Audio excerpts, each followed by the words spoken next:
mentre là. Per esigenze di regia devo cambiare sedia ogni intervistato, cioè ogni giro, e anche qui mi ricorda molto la nostra politica, no? Allora, insomma, partiamo da un po' di autocritica vostra, perché evidentemente se gli economisti, che non avranno il verbo rivelato, però dicono che c'è stata ancora poca concentrazione sul prodotto, vuol dire che forse ci si è dimenticati, ci sono motivi storici per cui si è innovato sul processo, per esempio l'alto tasso di conflittualità sindacale negli anni 70-80 faceva sì che innovare sul processo ti permettesse di avere un tasso più basso di conflittualità. Però da questo punto di vista, insomma, l'indicazione è netta, è inutile attendersi una domanda interna in ripresa, o comunque arriverà chi lo sa quando, gli unici mercati sono quelli di sbocco. Secondo aspetto, quelli esteri, secondo aspetto, anche lì attenzione sul fronte a me non piace il termine fare sistema, perché l'unico sistema che si fa in questo paese è quello del totocalcio, però mi interessa di più l'idea che le reti messe assieme diventino qualcosa che va oltre i distretti, e secondo me, e chiudo veramente, un po' di resistenza nel mondo dell'impresa arriva anche dall'età anagrafica dei proprietari di impresa, così ti metto subito in difficoltà, e cioè parlando con i giovani di Confindustria spesso emerge che, spinti non ce l'abbia con me, vorrei tornare al lavoro stasera, però emerge che le resistenze più grosse a fare integrazioni, fusioni e quant'altro arrivano da chi l'impresa o l'ha fondata o l'ha condotta negli ultimi 50-60 anni, mentre le generazioni più recenti tendono ad avere rapporti meno conflittuali. Anche la domanda è, secondo lei si deve rottamare anche nel mondo delle imprese?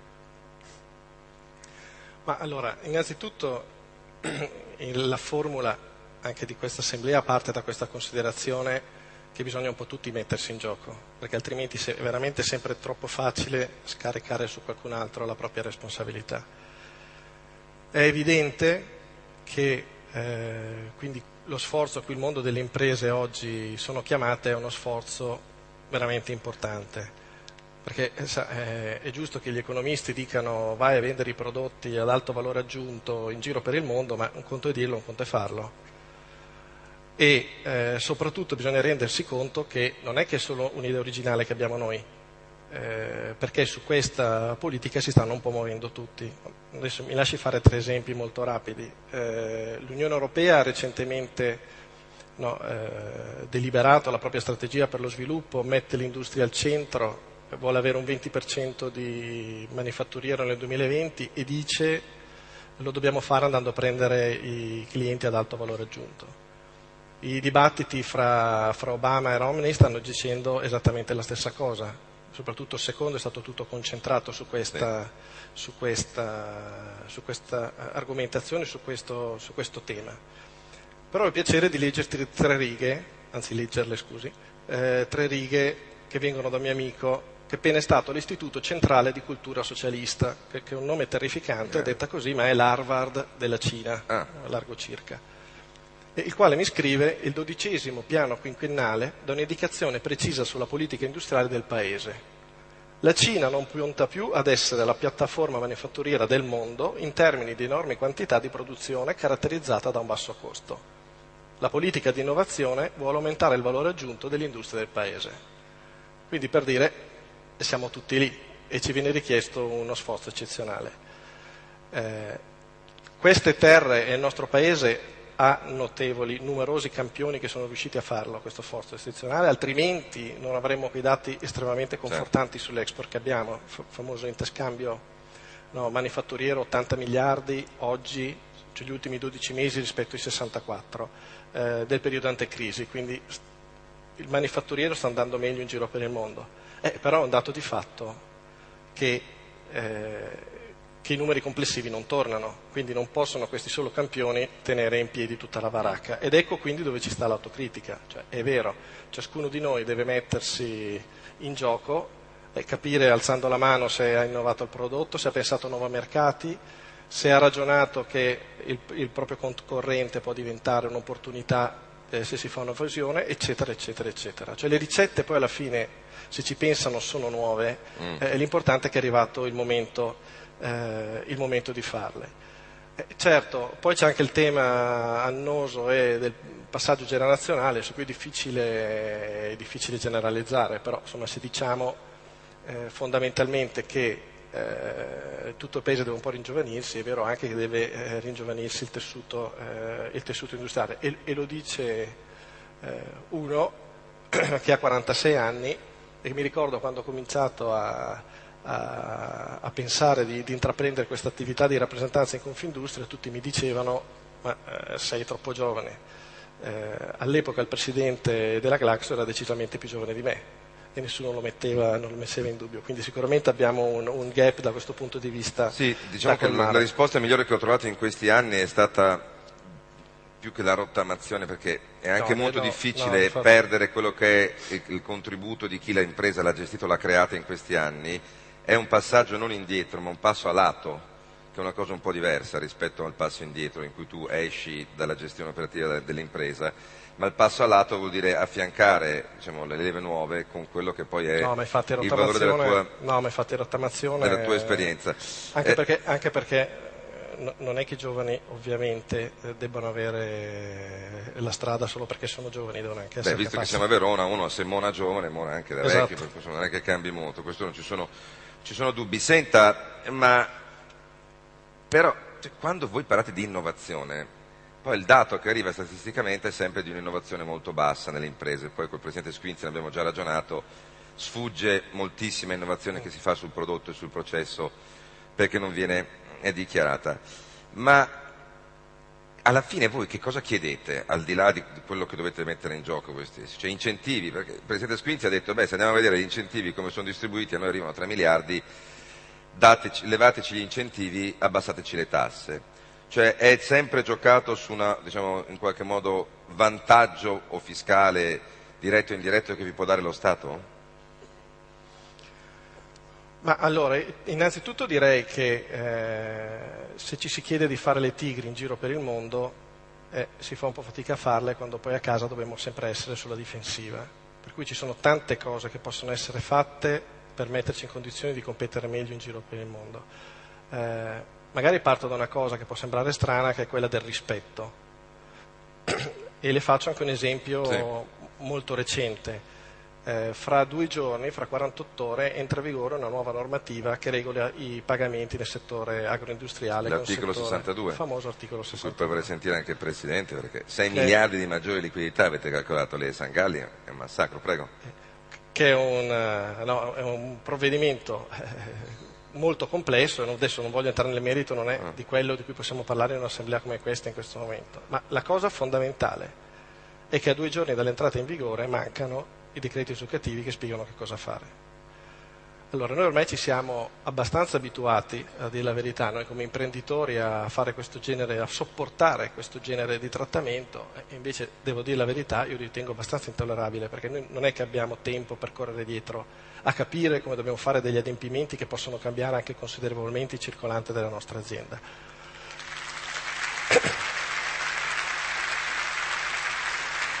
E nel mio mondo dei sogni, se me lo lascia dire, a me piacerebbe una letterina che dice: cari imprenditori, scusateci, se l'argomento è complesso non siamo riusciti a disciplinarlo in tempo, quando saremo pronti ve lo diciamo.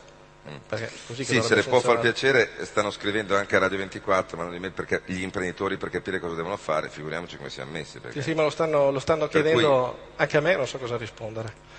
Ecco, ma che cosa chiedete, visto che poi avremo il Ministro Grilli e il giudizio della Confindustria sul legge, non tanto sulla delega fiscale, poi ci arriviamo, ma sulla legge di stabilità, che io Ministro ho chiamato una manovra correttiva, so che lei si arrabbia su questo, però pecco di fantasia, per me è una manovra correttiva, sono quasi 13 miliardi.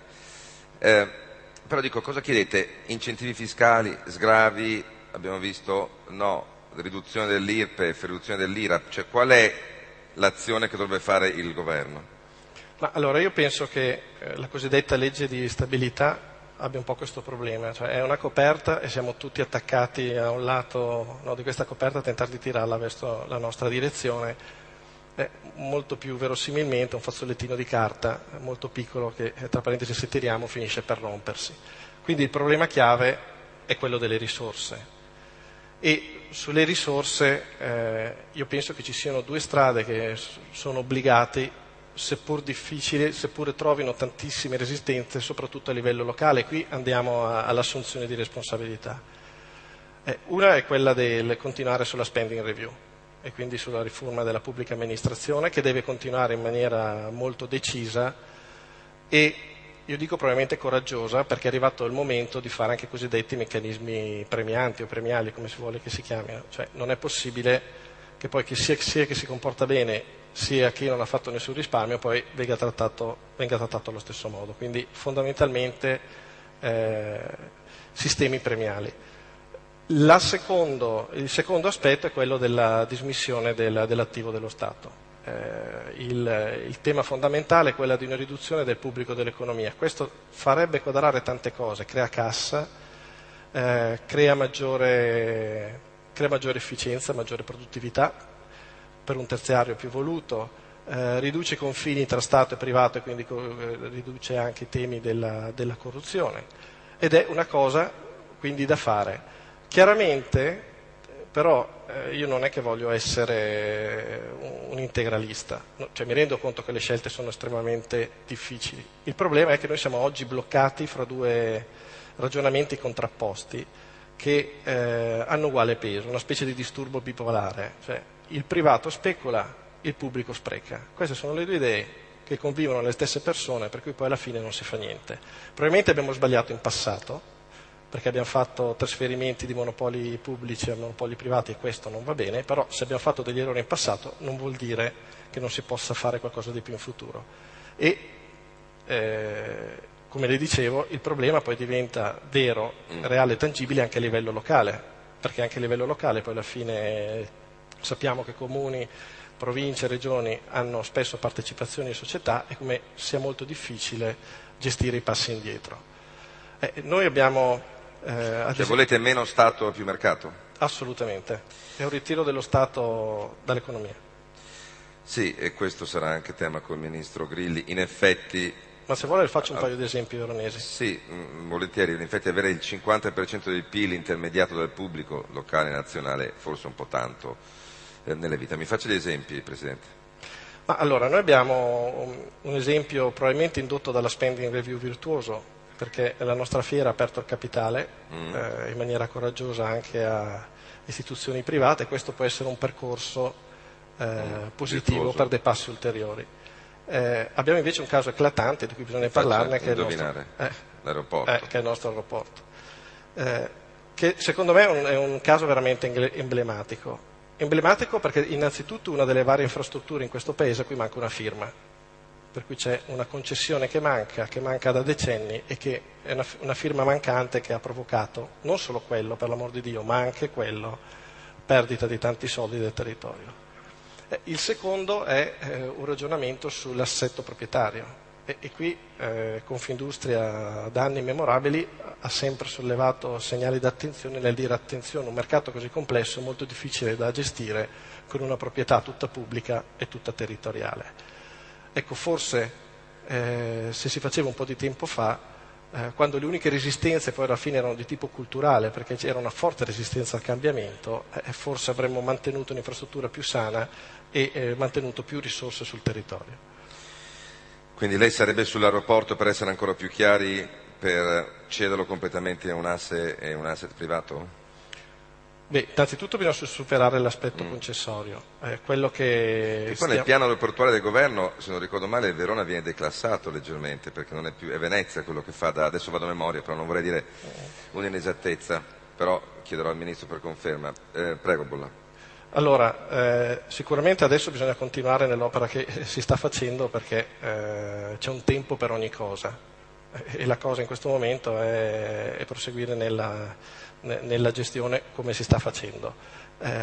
Chiaramente una volta ottenuta la concessione la mia idea rimane sempre quella, un passaggio di mano nei confronti del sistema privato.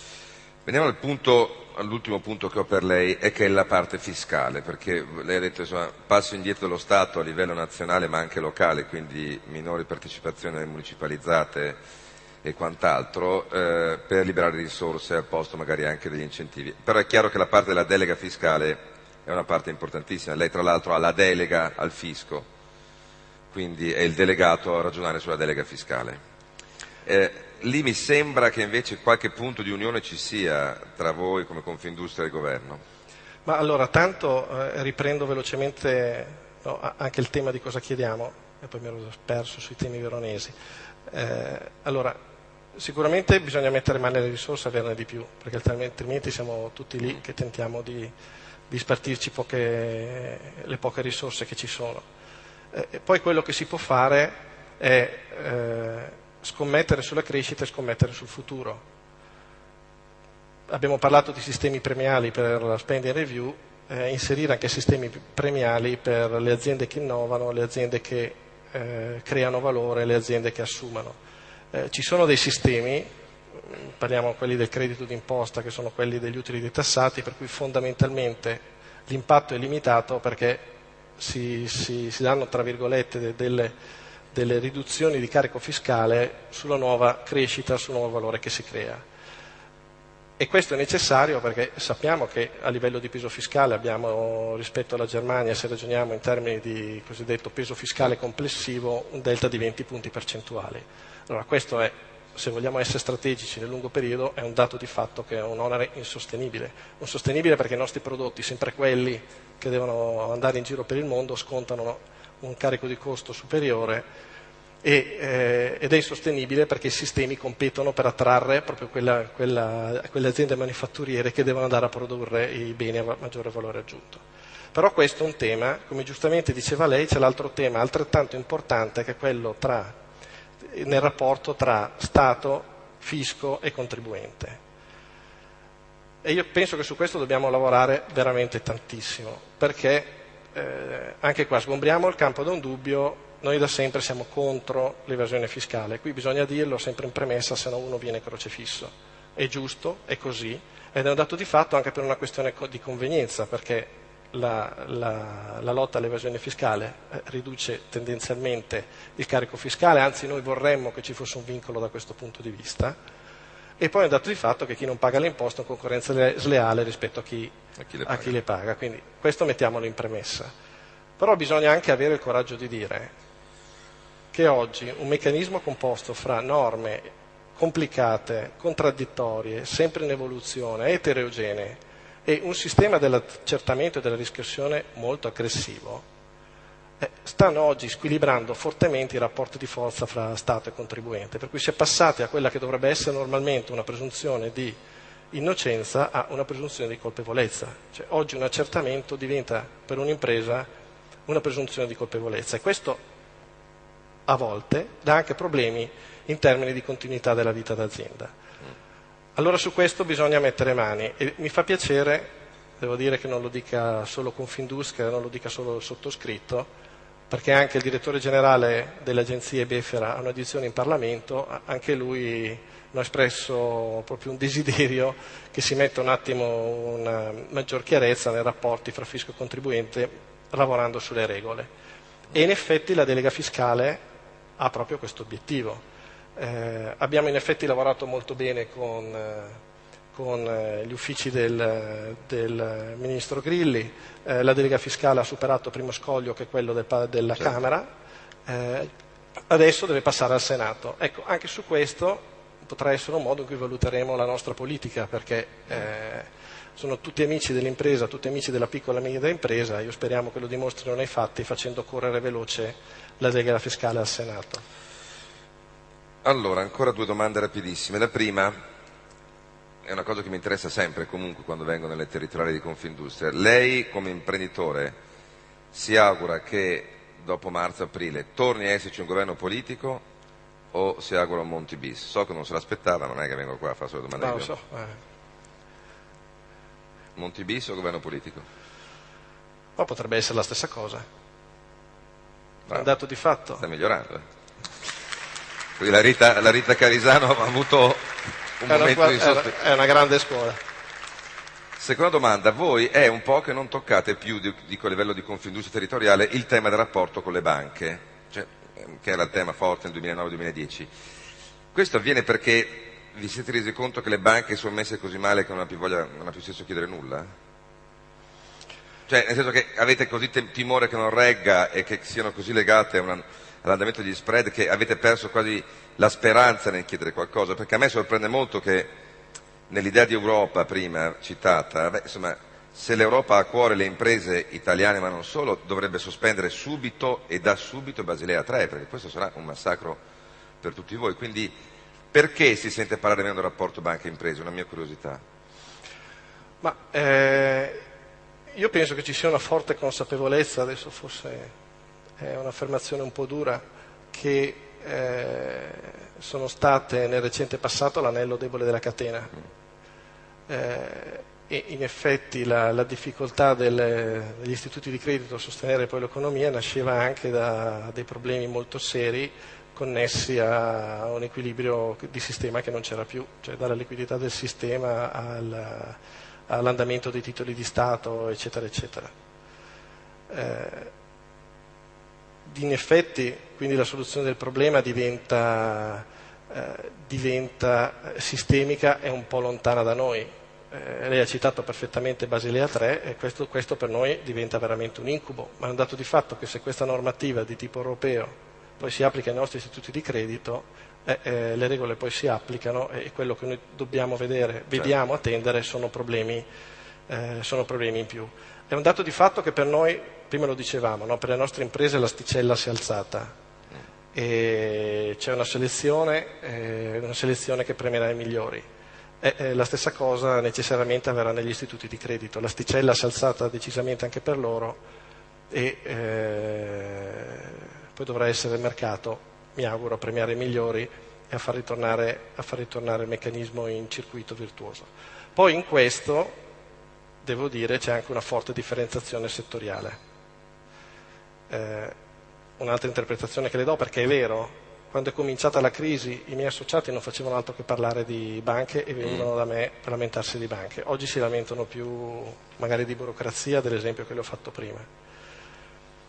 E allora una giustificazione che mi do è che noi, tra parentesi, siamo un territorio con una forte vocazione all'export, con aziende che ancora investono, che di medie dimensioni, in cui a livello medio ci sono anche settori anticiclici che complessivamente hanno fatto reggere meglio, ma se andiamo nel focus di alcuni settori specifici, ne chiamo uno su tutto, quello dell'edilizia, è un dato vero che se andiamo a fare questa domanda su questo settore specifico sicuramente l'allarme nel fatto che non ci sia credito è sicuramente più elevato.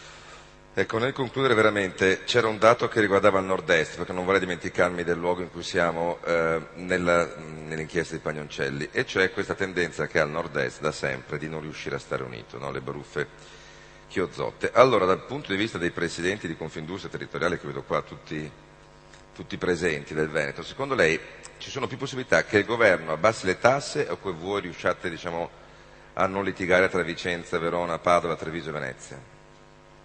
Ma direi no, questo è francamente un tema già superato per quanto mi riguarda. Quindi è più facile che il governo abbassi le tasse? No, va bene. No, adesso seriamente. No, è una bella domanda perché... Ogni tanto mi vengono. Sono belle. No, è una bella domanda, ma in realtà anche questo...